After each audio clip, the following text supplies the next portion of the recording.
Hi, friends.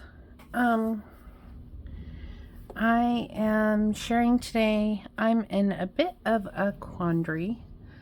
Um, First of all, I want to start off with saying what I always do. I am not a theologian. I am not a Bible study teacher. I am just a woman on a Bible journey. I'm trying to get closer to God, and also, as it turns out, trying to get mentally healthy. So, I just finished. I'm in therapy. I battled this time last year. I was in a very deep depression, and I tried antidepressants, and they didn't really work. And so my doctor had me go to therapy. I'm probably oversharing here. So, but maybe other people are struggling with this. That was one of the requirements she had for continued treatment. And so I did, and I am very glad I did because although the therapist that I am seeing is secular because that's what my insurance pays through, it's through my medical insurance. In fact, it's through my medical facility. It's related.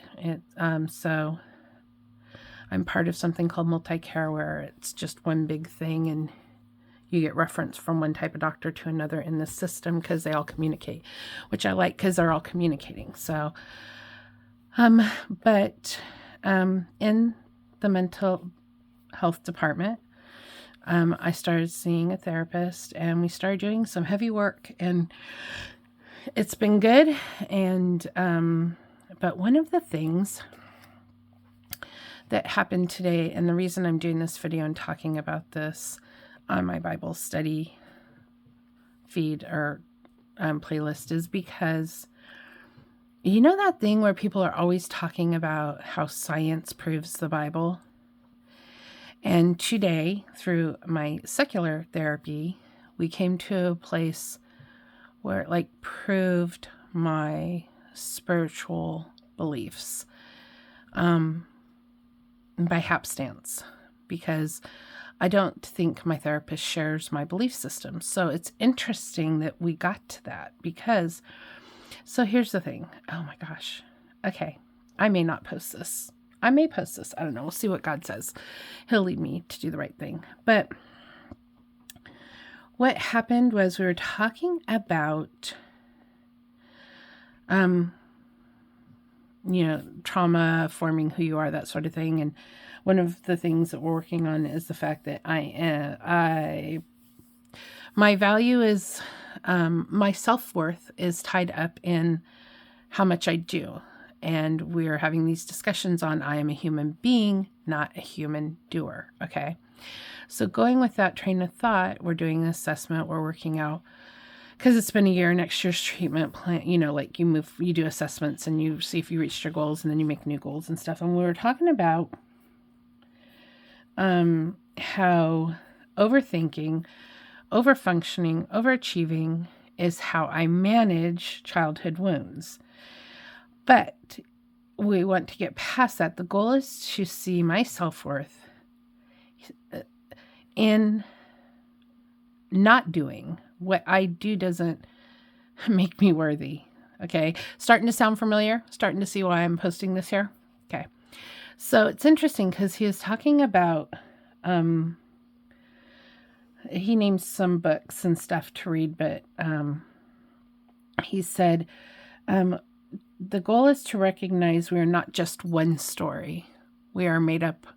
We're not just what we do. We're not just one role. We're this inner awareness that makes up our whole being that is beyond how much we do, beyond roles of wife, daughter, mother, things like that.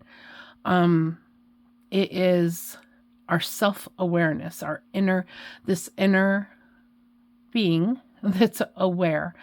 And I said, that sounds like your soul. And he said, okay, if we use that language, the language I'm familiar with, he said, we'll use that language for this purpose. And he said, so if your soul, you're constantly trying to do to get recognition, to earn love. He said, at what point do you realize that your soul is worthy of love, no matter what you do? That that you have a soul, and that is enough. That you don't have to perform for love or out of fear. You don't earn love. That your soul is worthy of love just as it is. That there's not, there's not enough we can do. We can't do enough to earn love. And I'm just like, wow. So the secular world just laid on top of my spiritual world and matched, right? Because what does the Bible say? God loves us. We can't earn that love. We can't do enough. We can't be good enough. We are loved by God. And even though we're sinners, even though we fall short, He still loves us. And that idea that inner awareness, if that's our soul, is worthy of that love, and that we can't earn it. We shouldn't try to earn it. That it's just there, and God just loves us. It was kind of like, wow, okay. I don't know. It was an aha moment, and I wanted to record this. I don't know. I wanted to record this right. We just finished, and I wanted to record it while I still had that connective tissue in my head, because I really feel like these are my notes, and it's, recognize we are not one story.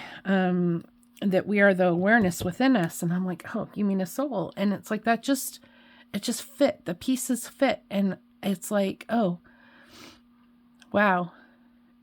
If the secular world only knew how they're just proving God's point.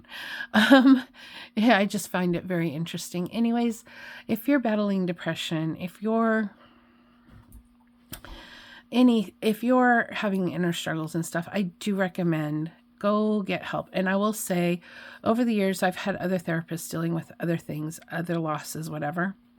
This is the first time that I've ever really dug deep and done the work. And I am becoming a new, better person, a better understanding, not just of my place in the world, but my place in God's plan. So they do walk hand in hand. And it's a lot deeper. There's so much in the world that chips away at it, that just saying, oh, put your guys to God. Yes, pray that God brings you the answers. Pray God brings you help. But then when the lifeboat comes, grab onto it, because this has been an amazing, rough, hard, but amazing and just life-changing experience. I view all things, including God, differently as I'm removing these layers of BS that have clouded my vision. And anyways, I hope that this helps somebody out there who might be struggling. That's why I'm posting it. That's why I'm always posting this stuff. It's not because I think I have all the answers or anything. I'm just sharing my experience and encouraging others to seek how to figure it out. Seek God, seek the word in the Bible. But then when He gives you direction, follow it. When He answers your prayers, have the strength, have the courage to follow those paths. And see where they lead. Okay. I hope everybody has a great week. Bye.